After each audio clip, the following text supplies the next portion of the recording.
হযরত মুহাম্মদ রাসূলুল্লাহ সাল্লাল্লাহু আলাইহি সাল্লামের ৪ জন স্ত্রী ছিলেন। একদিন ৪ জন স্ত্রী তাকে জিজ্ঞাসা করলেন, ইয়া রাসূলাল্লাহ, ইয়া হাবিবাল্লাহ, ও আল্লাহর পয়গম্বর, আপনি আমাদের ৪ জন স্ত্রীর মধ্যে কাকে বেশি ভালোবাসেন? আমার নবী হযরত মুহাম্মদ রাসূলুল্লাহ সাল্লাল্লাহু আলাইহি সাল্লাম বললেন, এই প্রশ্নের উত্তর আমি কাল দেব, তোমরা কাল এসো। তারপর আমার নবী হযরত মুহাম্মদ রাসূলুল্লাহ সাল্লাল্লাহু আলাইহি সাল্লামে ৮টি খেজুর নিলেন। দুইটি খেজুর দিয়ে ৪ ভাগ করে ৮টি খেজুর ৪ ভাগ করলেন।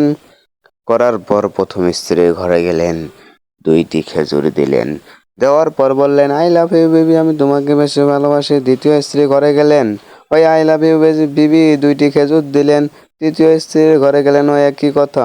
চতুর্থ স্ত্রীর ঘরে গেলেন, ওই একই কথা। পরের দিন তার ৪ জন স্ত্রী এসে হাজির।